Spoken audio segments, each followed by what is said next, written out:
Bom dia, Artenilde, bom dia, Sânia.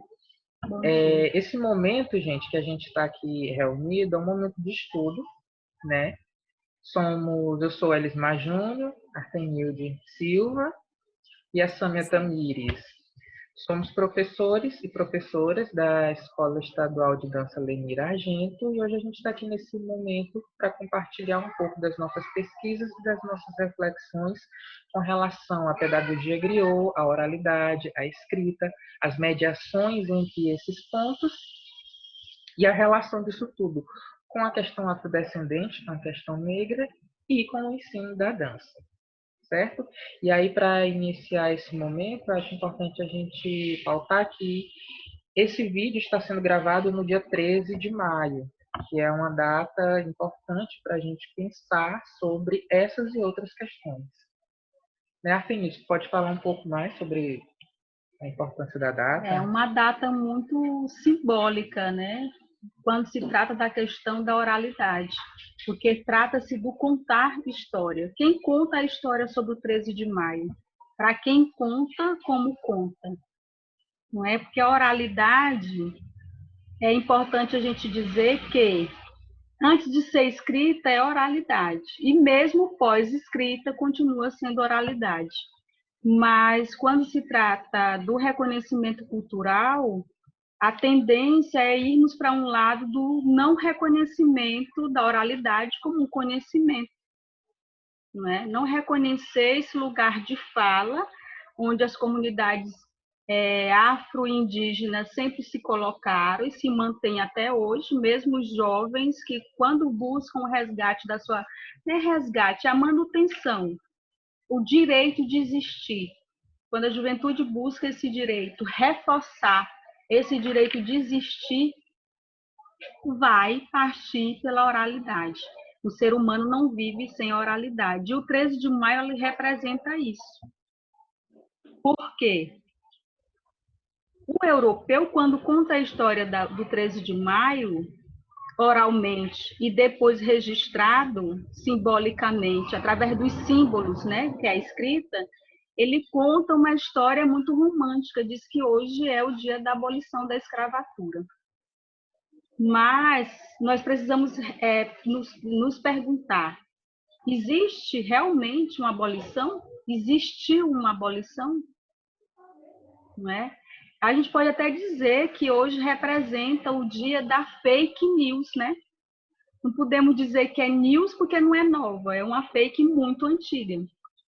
A fake mais antiga no Brasil, que é essa mentira da abolição. E hoje, 13 de maio, que na escola, na escrita e nos dizeres dos brancos, é o dia em que a princesa Isabel, nós conquistamos uma liberdade dada por uma princesa boazinha, não é?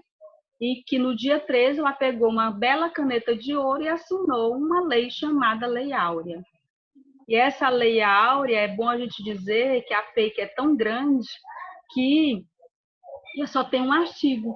Ela só diz assim, a partir de hoje, todos os escravos que não eram escravizados, porque os africanos, eles não, os europeus não reconhecem que nós, afrodescendentes, nós descendentes de africanos, nós fomos escravizados, nós não somos escravos, não nascemos escravos.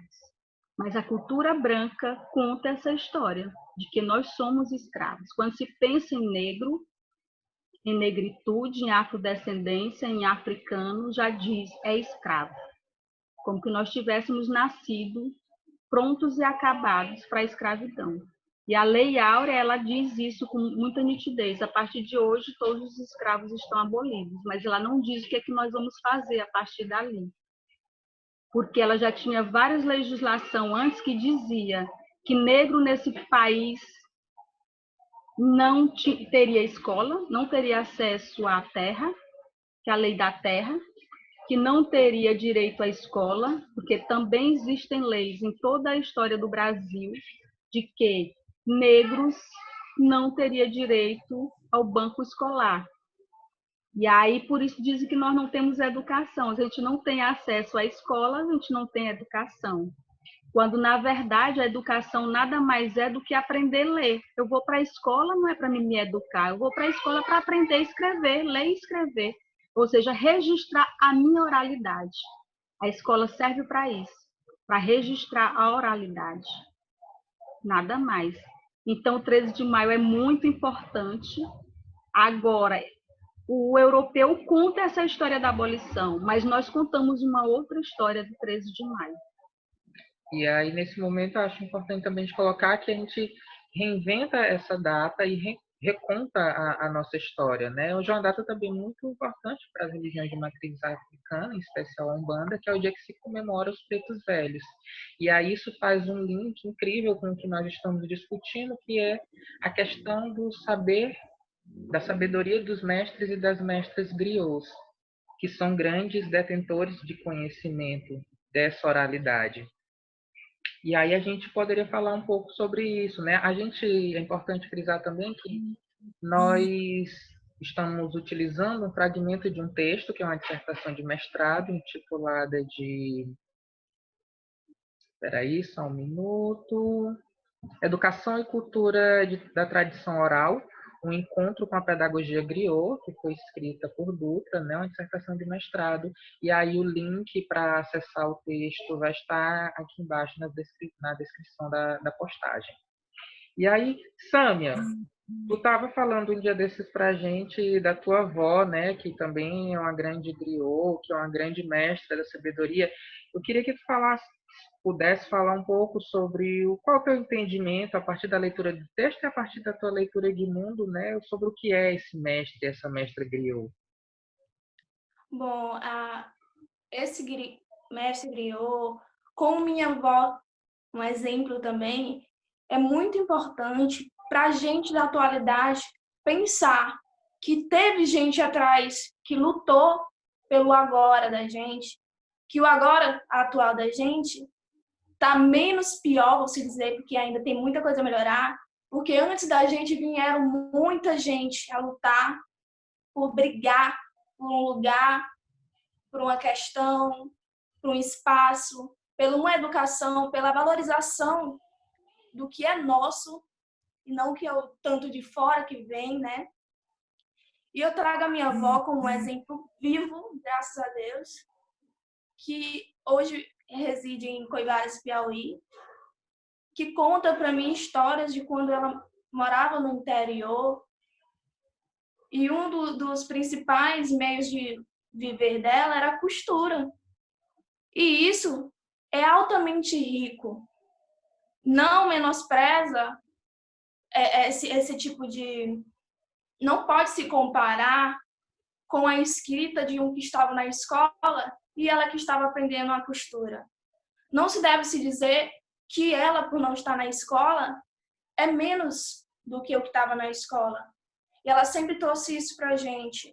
A fala também, a partir do momento que ela traz o erro mesmo linguístico, é muito rico mesmo aqui do nosso Nordeste, e que eu acho que tem que ser valorizado sim, não tem que ser comparado com as formalidades do português também, e tratar isso como uma riqueza cultural da gente, que deve ser mantido e lembrado, porque senão daqui a um tempo vai ficar tão padrão que ninguém vai saber de onde você é só pela sua fala, pelos seus gestos. Então é muito rico você ter sua individualidade e exaltar, valorizar a sua ancestralidade, tanto quanto linguística, como corporal, linguística, tu considera todo o si completo, né, como um corpo. E a minha avó é um grande exemplo disso, quero até deixar um beijo aqui para ela, que eu tenho muito orgulho, tanto da minha avó como do meu avô, que tem essa ação criou. Agora eu sou uma aprendiz de criou, eu estou começando a entender melhor, que eu tenho essa ponte de estar levando essas coisas que a gente está perdendo aos poucos, por causa do capitalismo e outras questões, para a gente levar novamente para o nosso povo. Eu tive um trabalho chamado Quebradeiras de Coco Babaçu, na Escola Estadual de Dança também. Eu levei um coco lá da casa da minha avó. Tinha alunas que não sabiam o que era aquilo. E já tinha outras meninas que já falaram, nossa, a minha avó falava que fazia isso, carvão, azeite. Uhum. E aí, Sam, eu queria só te cortar um pouquinho, porque eu acredito que o que tu está falando vai muito de encontro com o que a gente vai discutir em seguida, né? Que é a questão da pedagogia griot. Porque, assim, no próprio texto, eu vou citar aqui um fragmento, né? Que ele coloca que, o autor coloca que o saber griot ele é um conjunto de vivências que esse conjunto de vivências supera as divisões institucionais dos saberes. Ou seja, não precisa de um local específico, como a academia, por exemplo, para que esse saber seja validado, esse saber existe. E para nós é importante perceber que, como você muito bem colocou, nós somos aprendizes. E é importante entender que, além de respeitar essas figuras, pessoas, é importante perceber também os outros elementos que compõem toda essa questão da sabedoria. Como, por exemplo, você trouxe o coco babaçu, que nesse momento é um objeto, mas que historicidade que esse coco traz? O que a imagem, a figura, a própria questão tátil do coco, o que isso traz? Que vai para além de um lugar específico, né? Aí eu fico pensando, por exemplo, se pensando em trabalhar uma pedagogia griot, uma forma de griotizar, digamos assim, as nossas aulas, como é que eu posso usar um pouco o babaçu na minha aula para trazer uma questão histórica, uma panela, como a gente usa muito nas nossas oficinas, né, Artemide? Um tecido, o que esses elementos trazem e o nosso contar de histórias também.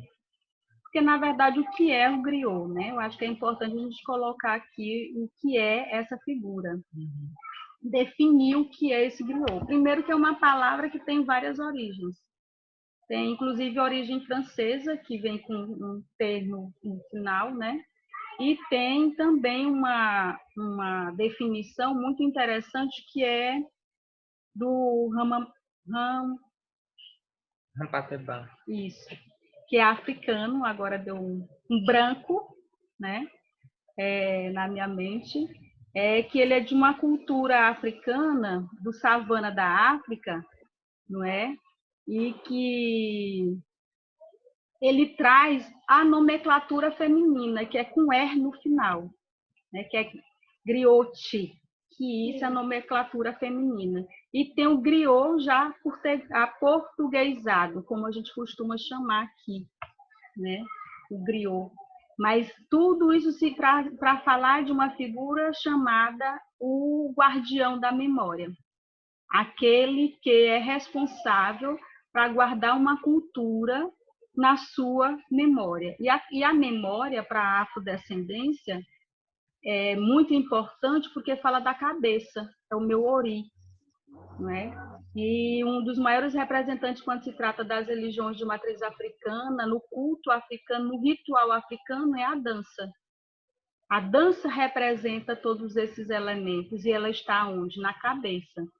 E aí a gente fala dos orixás, que são as divindades, a afrodescendência no candomblé, e os pretos velhos, como nós já falamos na Umbanda, os caboclos de couro, os caboclos de pena, os herês.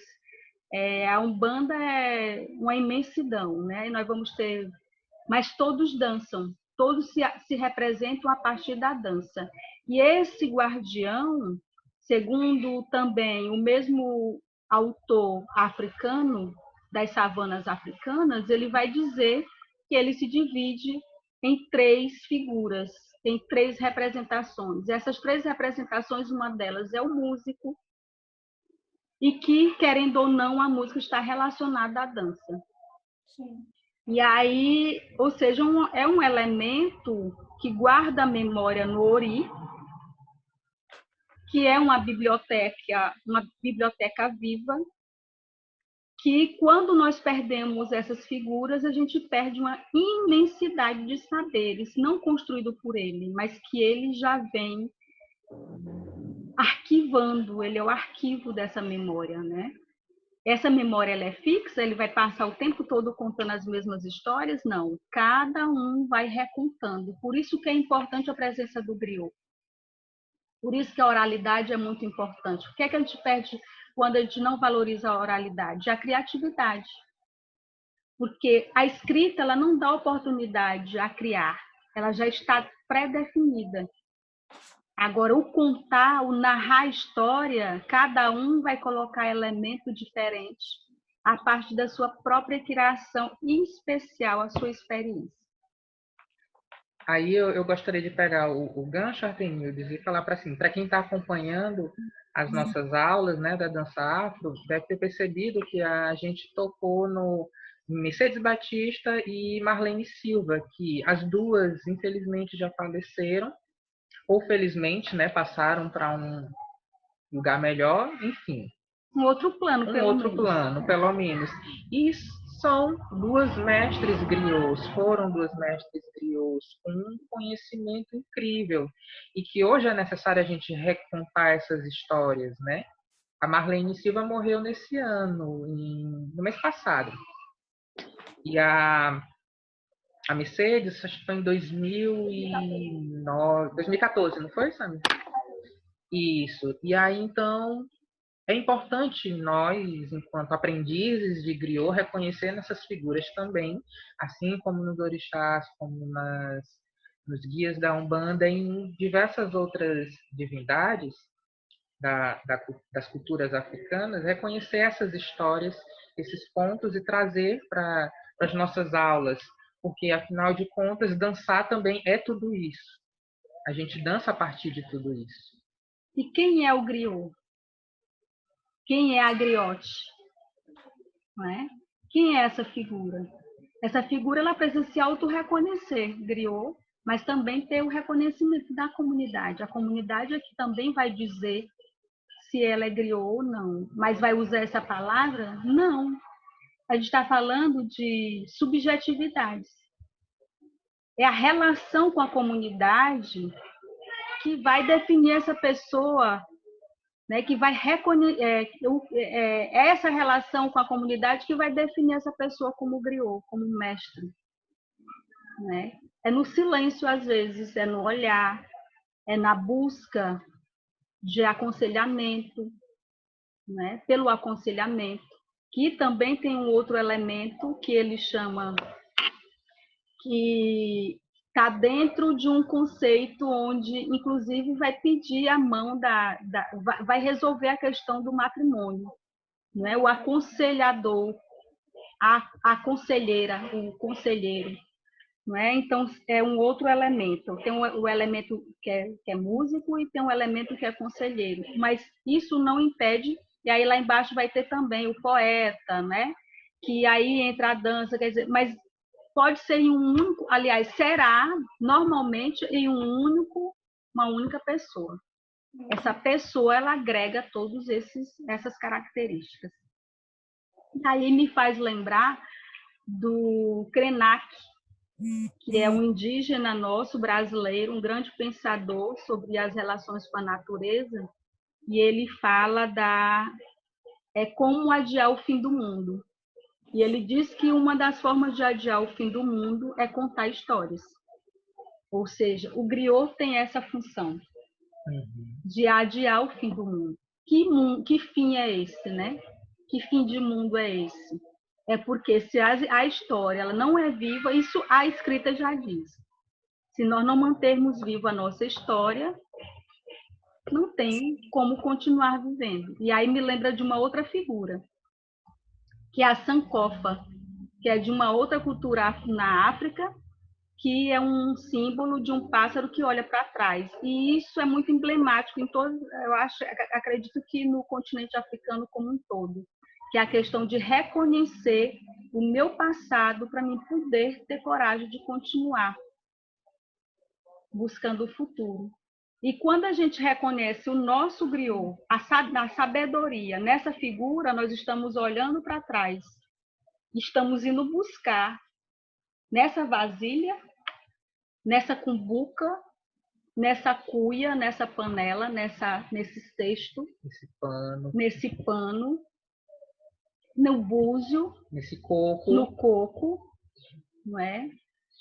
Nos fazeres, no fazer de uma casa de taipa, nós estamos buscando essa sabedoria para poder adiar o fim da nossa própria história, a extinção humana, da humanidade. Quando a gente esquece desse lugar que a gente veio, nós estamos buscando a extinção. Não dá para viver sem memória. E lembrando que o nosso corpo é a memória, né? A gente dança essas histórias. Dançar também é uma narrativa, dançar também é contar história, também é falar, também é conversar. Então são, Mas a dança só sobrevive a partir da oralidade. sim, Quem é que falar. mantém vivo a dança, Sim, se não for oralidade? Não é a escrita. exatamente. Muito bom sua colocação. Eu gosto de me colocar como privilegiada, porque eu vim do ensino fundamental e tive um acesso até bom na escola convencional com a capoeira. Olha só que bonito, né? Porque alguns colégios não têm ainda esse acesso com a dança, com a cultura, de forma de verdade, sabe? Sem ser no papel. E essa colégio aqui no Satélite, que é Zona Leste de Teresina, ela se chama Francisco Prado, e eles abriam aos sábados e domingos esses momentos de interação com a cultura, com a nossa cultura, entendeu? E assim, é um privilégio muito grande, porque hoje em dia vem sempre maçante, né? Essa ideia de escrever, de artigo, o aluno tem que estudar para uma profissão específica, e não traz as nossas raízes como uma base. Eu me sinto privilegiada por ter esses mestres de capoeira. Quero mandar um beijo para todos os mestres de capoeira. Que são griots. Que trouxe para mim, desde criança, essa valorização pela nossa história. E é isso que eu queria falar. Mandar esse beijão para todos os mestres do Brasil. É isso. gente, assim, a gente tem muita coisa para falar. Na verdade, esse momento que a gente preparou, nós três preparamos, é mais uma pontinha do iceberg, né? Fazendo a metáfora aí bem conhecida. Mas que isso sirva para que vocês, quem estiver assistindo, busque também esse conhecimento, leia o link, o texto que a gente vai deixar disponível, mas também busquem outras coisas no YouTube, tem muita coisa, e nós também estaremos aqui disponíveis para comentar, interagir com vocês. Então, quem tiver necessidade, quem quiser comentar aqui na postagem, nós três estaremos dispostos a gerar, fazer essa roda girar, né? Para que a gente continue estudando juntos, porque nós não somos detentores do conhecimento, isso aqui também é um processo de pesquisa para a gente. Hoje eu estou aprendendo com as meninas e acredito que elas também estão aprendendo comigo, e a gente está aprendendo junto, né? Então, eu acredito que é isso. Meninas, vocês querem colocar uma coisa final para a gente poder encerrar esse momento? Pode falar, Sam. Eu acho que eu já falei, né? De agradecer aos meus mestres, porque sem eles não tinha o hoje. Nós seríamos apenas umas pessoas perdidas no universo sem saber o mínimo do nosso passado, assim, nossa base. Agradecer a todos os mestres crioulos e as femininas também, que pode chamar de crioute. E é isso. Então, eu acho que é isso.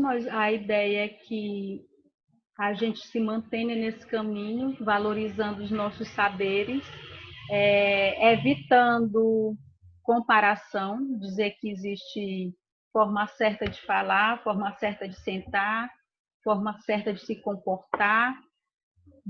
Existe quando isso diz respeito ao não destratar o outro, não matar o outro, a outra pessoa, porque sempre precisamos defender a vida. Mas nós não precisamos ser iguais, todo mundo na mesma caixinha, né? A questão da hegemonia, porque a oralidade, ela é contra a hegemonia. Enquanto vamos colocando, porque nós não somos iguais, a gente não precisa ser igual. Enquanto nós estivermos buscando, lutando por uma igualdade de comportamento, uma igualdade de pensamento, uma igualdade até na forma de vestir, até na forma de comportar o meu cabelo, até na forma de falar, isso significa dizer que nós vamos estar construindo a morte ao longo da caminhada, porque eu vou estar matando. Chama-se genocídio, epistemicídio. É isso que a cultura branca tem feito com essa ideia de progresso, com essa ideia de humanidade, de humanização. Quando a gente diz que um povo que conhece, que tem todos os saberes necessários para sobreviver na Terra, que domina a Terra, mas se relaciona com ela porque se reconhece natureza. Domina o alimento, mas se reconhece igual, porque se sente natureza. Que domina a pedra na fabricação de ferramentas, na fabricação de casas, na fabricação do que é necessário para si, mas respeita a natureza porque se julga natureza. A partir do momento que eu começo a subestimar esses conhecimentos, como que seja um conhecimento menor ou inferior, eu estou matando um conhecimento. Isso é epistemicídio. E nós estamos enraigados. Então, não vamos dar continuidade nesse processo de morte, mas vamos construir um processo de vida, que é reconhecer todos os saberes e reconhecer a possibilidade de vivermos um ao lado do outro. Vamos respeitar as pessoas que olham para uma pedra e tratam com carinho, que queiram levar para casa, que queiram cuidar daquela pedra. Ela não é louca, não. Ela apenas se julga igual a uma pedra, porque nada do que existe é diferente. É tudo natureza, nós só somos natureza. Para onde é que a gente retorna? Para a Terra. De onde nós viemos? Da Terra. Então, a Terra retornaremos, não tem jeito. E aí, então, eu acho que a dança afro, ela tem essa missão de trazer esses elementos como vida, de trazer esses elementos. Isso é possível se sentir esse processo de se sentir natureza a partir da oralidade. É a oralidade que dá vida a isso, porque traz som, traz cheiro, traz imagens que você não toca. Sai da materialidade, mas não deixa de materializar. Que reconhece o visível e o invisível. E que a vida é visível e invisível. Se não fosse assim, a gente não estaria aqui trancado em casa por um serzinho que a gente não reconhece. A gente não consegue ver, mas ele existe. E ele é muito poderoso. E a dança é assim. Dançar, as danças de matriz africana, as danças brasileiras representam o invisível. Mas quando se mostra, é uma imensidão de saberes milenares. E aí a gente só precisa reconhecer isso, que todas as culturas possuem esses saberes milenares, que são passados, que o caderno, que o papel, que o sentar numa cadeira dentro de uma escola não dá conta. Mas que por isso que esse saber é necessário dentro dessa escola, desse espaço chamado escola. Por isso que existem leis, né? A gente não pode esquecer de registrar que nós temos a Lei 10.639 e temos a 11.645. A 10.639 é de 2003 e a 11.645 é de 2008. E todas as duas tratam da necessidade de trazer esse conhecimento e reconhecimento para esse banco escolar. Bom, eu lembrei aqui também que a gente está com várias questões agora sobre o corona, né? Bom, importante falar, porque a gente está no momento do coronavírus, da valorização dos nossos avós, dos nossos idosos em casa, gente. Ter cuidado com os idosos da casa, porque, tipo, até o próprio governo, né? Não está tendo muito assistência de promoção para a valorização da preservação da saúde dos idosos. Os idosos são uma grande riqueza do nosso dia a dia, da nossa história. Então, vamos ter todo o cuidado, principalmente com os nossos idosos. E a gente se cuidar para que eles fiquem bem também. Para quando a gente passar desse período, estejam todos aqui e as nossas histórias ainda estejam vivas junto com eles. Porque eles são a grande base do nosso passado e do nosso presente. Então, gente, acho que E do nosso futuro. Sim, Não existe futuro sem eles. verdade. é isso. Eu gostaria de agradecer, né, a quem estiver assistindo ao vídeo, agradecer as meninas pelo momento importante e reafirmar que a gente entende esse momento aqui, como uma abertura de portas, né? Que daqui a gente consiga discutir mais sobre isso, que você que está assistindo o vídeo possa se aprofundar também, se for seu desejo. Se não for seu desejo, que pelo menos saiba de que existe mais esse Que conhecimento no existimos, mundo, né? de que existimos. Então, eu quero encerrar aqui, deixando o nosso caloroso axé, e logo estaremos juntas e juntos, nos abraçando, cheirando e dançando. Axé para quem é do axé, amém para quem é do amém, aleluia para quem é do aleluia e aurê para quem é do auaré.